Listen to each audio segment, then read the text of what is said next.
Come on, what's good, people? Yes, you know what it is. Thursday night, I'm Dan Lewis, and this, my people, is on the By Wire. Yes, it is on the By Wire, bringing you the news you know you can trust. If yesterday was busy, fam, yeah, hey, today was crazy. Honestly, I don't know what is going on in the world. Like, it's a madness. Real talk out here, man. As if the police today, yeah, as if they could prove themselves to be more dodgy than they already are. The Police Federation of England and Wales have said that they no longer have confidence in the Home Secretary after their pay freeze announcement. Oh, all right. So everything else was okay, but when your pockets is affected, I see what's good out here. You lot, man, you mad. Seriously, like the news, just as the news rolls, I'm sitting there, I'm like, what on earth is going on? Seriously. Of course, it's the feds. They're thinking about themselves only.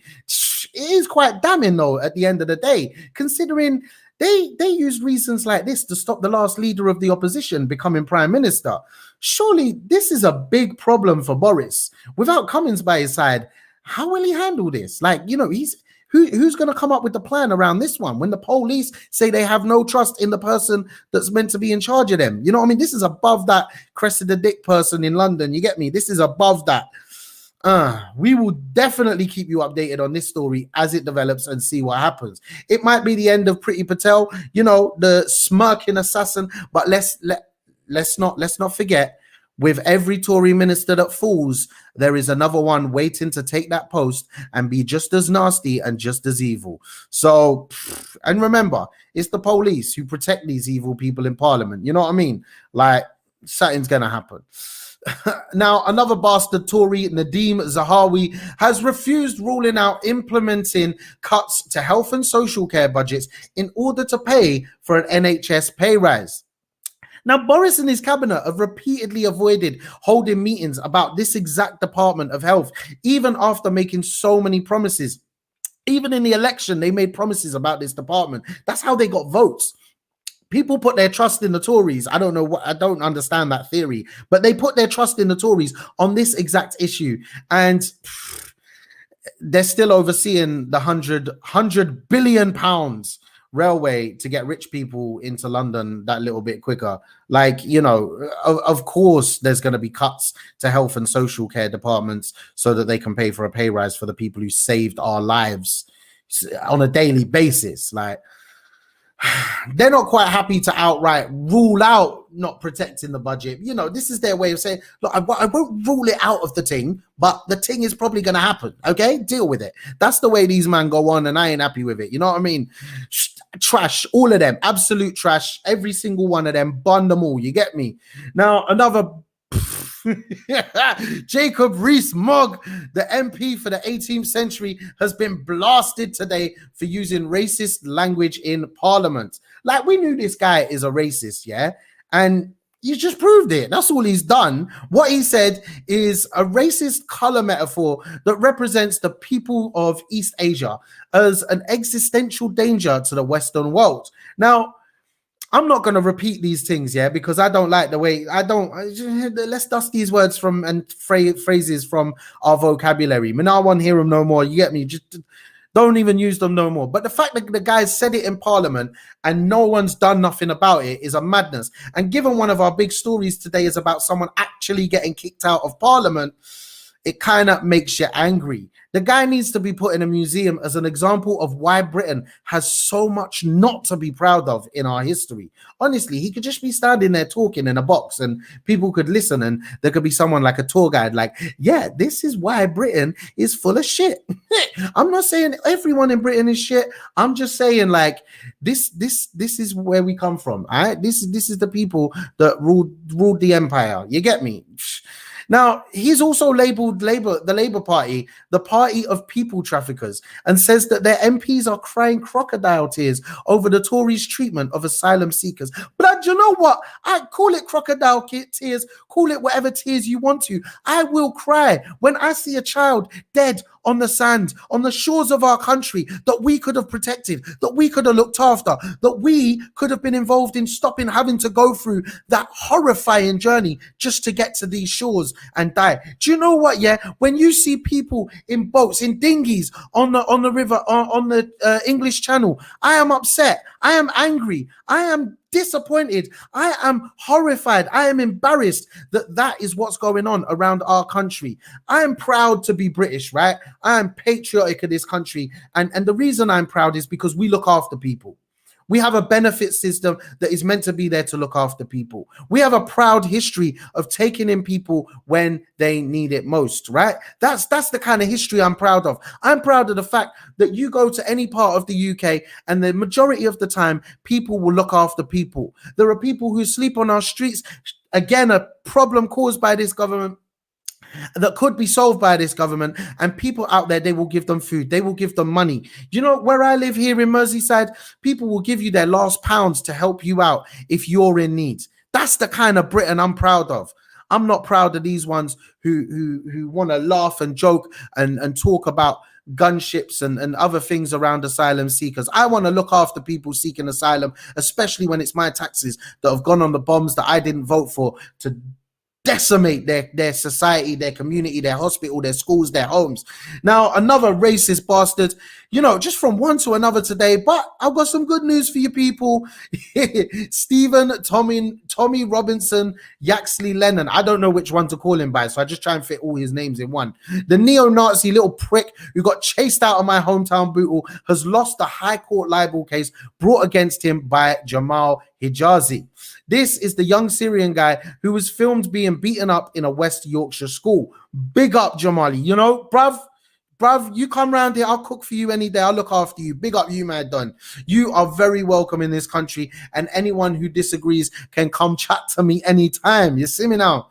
Bruv, Yaxley Lennon is now required to pay £100,000 in damages to the teenager. Pop. An injunction banning Robinson from repeating the libel has now been granted. The injunction was granted after it emerged that Robinson had posted a video to social media on the weekend threatening to publish a further video about the victim.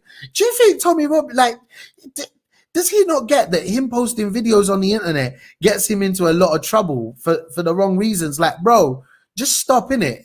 Just stop doing the thing, man. Like, stop it, innit, man? Now, should he repeat the libel in any format whatsoever, Robinson will be in contempt of court. Again? This guy, you know. Yaxley Lennon says he doesn't have the money. Well, he doesn't have any money. He's saying, apparently, he says he's bankrupt and he's had his own issues over the last 12 months. Oh, you know what? Bruv, I tell you what, Tommy 10 names, why don't you go run into your friends in America that have been helping shovel the cocaine up your nose for the last 10, 20 years, huh? Because you say you've been out there asking for, what about your supporters? You're always asking them for money. Where's the money there? Why can't they give you the money, huh? What, are people realizing that you're just a waste of bumhole space? Get out of here, man. Don't even talk to me, bruv. I'm sure there's many other countries where you won't be welcome to. Maybe we'll put him in a dinghy on the English Channel. See how he feels then, huh? Yes, suck out, man. Listen. Okay, let's get on with the news. Also, floods continue to cause destruction in China as the death toll has risen to 33. It is a horrible situation and so sad that this could have been prevented by world leaders so many years ago. Like, why have we got to wait until November for world leaders to come to Glasgow to talk about what they're going to do in 30 years? Why are we not doing stuff now? Kids were out on the streets 2 years ago. Yeah, they walked out of school across the world, not just like in London or in Barnsley. Across the world, children came out of school and protested about climate change, saying something must be done now. 2 years later, well, I'll go on with it because I don't see no action. I don't see no. Yeah, all right, cool. Look, do you know what? We see you got rid of plastic straws. That don't cut it, bruv. That don't cut it. I want to see them carbon emissions being cut out the sky, yeah? I want to see real action. I want to see companies taking account for what they're doing to the planet, to our futures.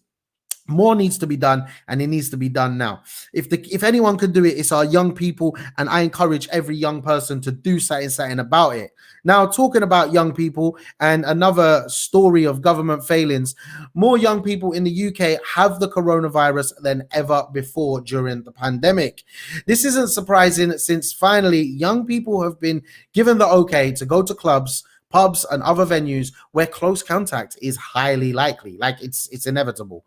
It will work in the favor of the government, because whatever happens next, they can just blame young people. Do you know what I mean? Like, let's not forget that either, you know what I mean? Like, that music and fun are counterintuitive to how capitalism works.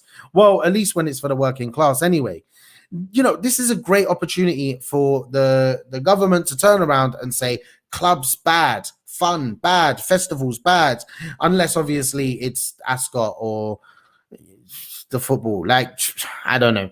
The Tories don't care that pubs, clubs, and music venues are closing at such a rapid pace. Even before the pandemic, they didn't care. They did not care. They want young people to lose any sense of wanting to go out and enjoy themselves. They want you to become numb, so that the painful 8 or more hours a day you will eventually spend in work will be nothing compared to sitting at home because of a pandemic. It all works in their favor, or in the favor of capitalism, to prop it up. That is all it is. It props the Tories up, and it props their failed agenda of capitalism up as well. Now, in the big story of the day, Dawn Butler has been kicked out of Parliament, or told to leave the Commons, because she refused to withdraw from calling Boris Johnson a liar. Big up Dawn Butler. Listen, right? I've got a lot of time for Dawn Butler. She spends a lot of time catching up on independent media, independent news. She always talks about it. She's with our friends at Byline Times tonight. Look out for the video. That's going to be a live thing. You know that interview is going to be fire. And I appreciate the work that Dawn does, because she stands up for people, right? She goes into Parliament and she calls out what she sees. When she sees racism, she calls it out. When she sees inequality, she calls it out. When Dawn Butler went into Parliament, she went in with no other interest other than the people. And I've got a lot of time for that. Trust me.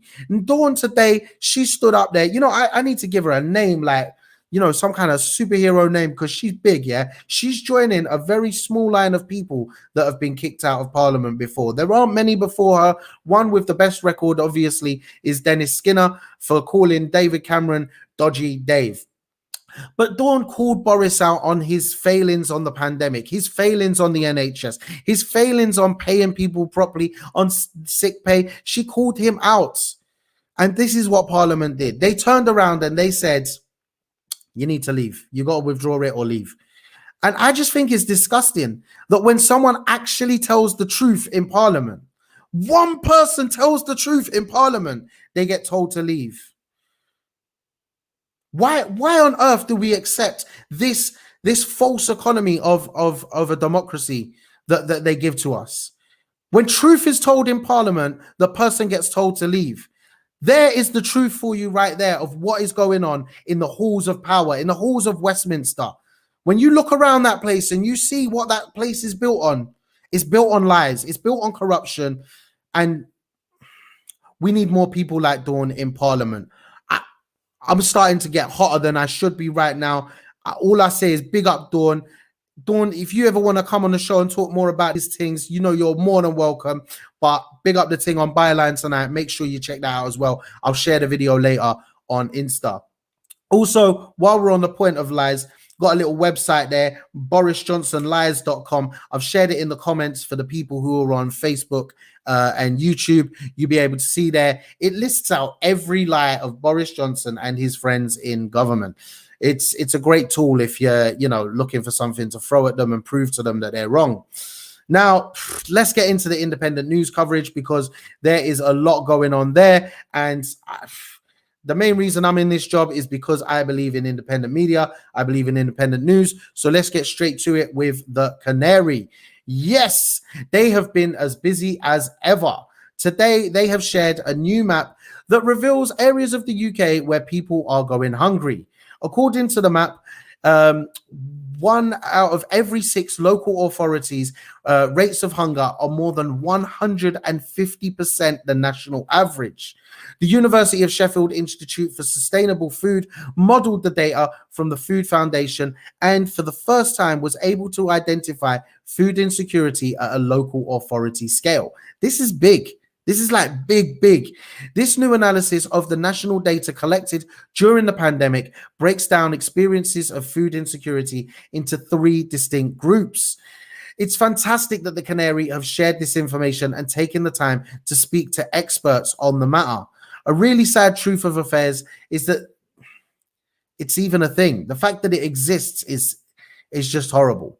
When contacted, a government spokesperson said, "We have spent billions to help those most in need and combat food insecurity throughout the pandemic."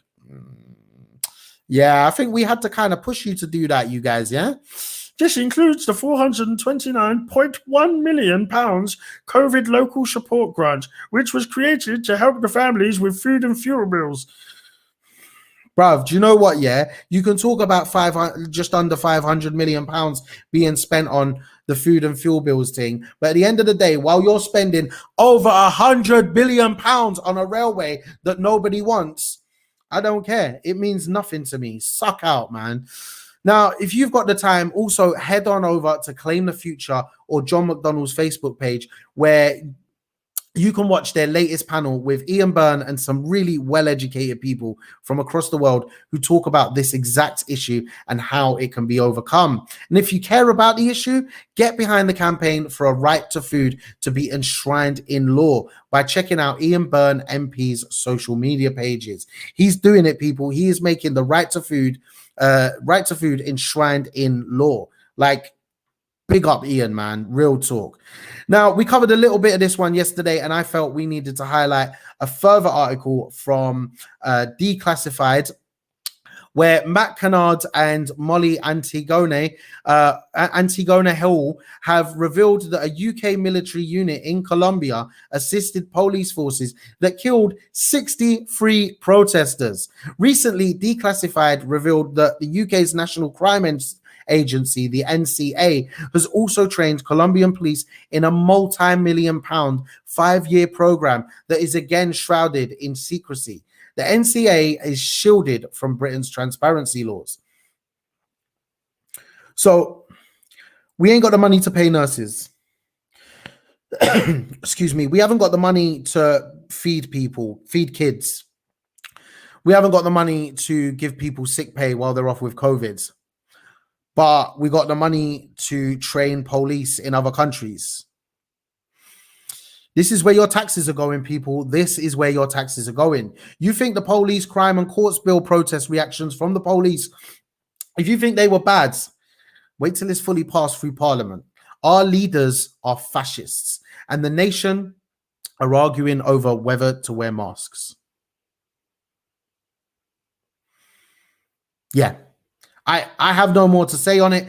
Head on over to Declassified, check out the thing, because there is some seriously worrying information there. Now then, yes, it's the magazine for Sheffield. Philippa Willits has been talking about unnecessarily brutal waiting times at Sheffield's gender clinic reaching breaking points. Now then have sent out freedom of information requests to all 8 identity clinics in England under a trust, finding that this is a reoccurring situation. It's a dangerous situation, to be honest, and for some has led to looking to the black market for help in medication and support. Philippa has spoken to the people faced by this issue and also sought statements from professionals. She's done a really good job in looking into this, and it's hard to read. Honestly, the whole article, some of the stories in there, I had to take a break, and I can't imagine going through these situations and having to wait this time. And it's important that we do read these articles so that we can understand the issues and other people's experience and start to think about how we in society can start to fix them. Moving on, Justina Cater from Open Democracy has been looking into the public funding going to the people threatening liberal democracy. That is right. The far right is being funded by the government in Poland. We've spoken before on the show about how there is a growing far right across Eastern Europe. And this is a scary advancement of that situation, to be honest. In May 2021, the country's Minister of Culture, National Heritage and Sports announced the results of a competition for funding cultural and scientific periodicals. Okay. More magazines with a right-wing, conservative, nationalist or Catholic stance receiving funds than left-wing or liberal-oriented ones. One of the beneficiaries is Poland's National Social Institute, which publishes national politics or I got this wrong, Polityka Narodowa, described by Press Magazine as a quarterly journal of nationalists associated with the national movement and all Polish youth. While reading this, I was reminded of some of the groups that came over here to the UK to support some of our fascist organizations. They were giving them organization tips and skills, and they were supporting the fascist movement here in the UK. It is a scary situation when that is a truth. Far-right groups have been using the pandemic's effects on the economy in Poland to gather more popularity, and without an increase in education on the matter, things could only get worse. Now over to the Welfare Journal, and Stephen Priest is calling the Tories liars. Careful, Stephen, you may end up banned from Parliament. No, real talk, you might actually get bans. The Department for Work and Pensions, or the DWP, has come under fire from poverty campaigners after it refused to publish analysis that could expose how a planned £20 a week cut to universal credit would impact low-income households. Go figure, the government are trying to hide data that shows that they're not doing things to protect people. You would have never thought it, would you? This government are good at losing paperwork, and they're good at hiding paperwork. Remember when we were talking about the Custom House, where they were literally just censoring off stuff in freedom of information requests? It's kind of an odd situation, really. Freedom of information, unless it's blacked out by a marker. Like, they've done a report. Why not publish it? Why not make yourselves look good and say, oh, this is bad. We're actually going to fix this and do something else to make it better. Like, seriously, there are so many ways that this government could improve what they're doing and make themselves look better. Like, I'm actually giving them a chance here. I'm saying, look, you could make things better. You could make yourselves look better. You could just give people the £20, man. Real talk, man. Campaigners are saying that the £20 cut to universal credit could work up to people being £1,040 a year out of pocket. That £20 may not seem like a lot to you, but imagine that £20 meant you could buy something a bit nicer for dinner, just once a week or once a month. You could treat your children. You could be in less debt. Come on, the majority of us know what it's like to be in debt. Just that extra little bit to bring you that little bit more out of debt. Making your kids smile. That's what that £20 means to so many people. And although there's certain newspapers and other commentators out there that might say that these people are scroungers and they don't want jobs and all of that stuff, let's be honest. Would you rather be on benefits, getting next to nothing? Or would you rather be in a job actually working? These people don't choose this. They're in a situation where the system doesn't work to support them. They're in a situation where the system has worked them out of the system. They don't want to be on benefits. I can guarantee you this. I've spent time working with these people, and you know, I know people myself in my own life that are on benefits. They don't want to be. It's not that good. It's not good at all to be in this situation where you're losing £20 a week. There's many people who really rely on these benefits. And the fact that the Tories, who we know are horrible people, they have no concern for the poor. This is just going to create more poverty, and inevitably it's going to lead to more deaths. If you haven't already, please go and watch the film I, Daniel Blake by Ken Loach. You will see what is really going on and how this really affects people. Sometimes you get tripped up in life and things don't go to plan. You end up in a situation where you need to rely on those benefits for a short amount of time, but you get stuck in a loop because of the way that the system works. And you end up really, really relying on those benefits. And it's not easy to get out of that situation, especially when they're built and set up the way they are. Peter Kelly, director of the Poverty Alliance, said that governments have a moral responsibility to take decisions that protect people from poverty. Too right. Yet ministers are now planning to cut that £20 at a time when so many are struggling to stay afloat, and are compounding that decision by refusing to be straight with the public about what the impact of that decision will be. It is not too late for the UK government to change course. If it is serious about levelling up, then it will keep the £20 lifeline and begin to build a social security system that protects people from, rather than drives them into, poverty. And that's it. It's about protecting people, looking after them. Politicians aren't there to make hard decisions, or they're not meant to be. They can just go and print more money. The economy is a lie. It's a thing made up by capitalists to control the workers.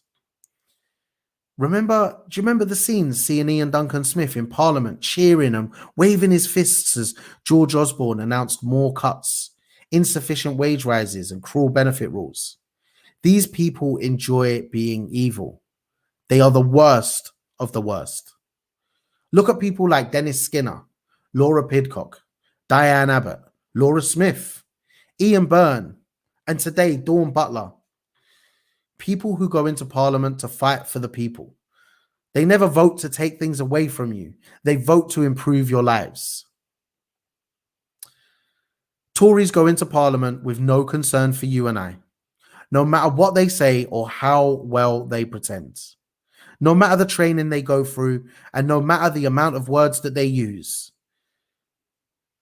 I could never, ever bring myself to trust a Tory. So whatever they say to you at the next election or whenever it is, never, ever, ever, ever, ever, ever trust a Tory.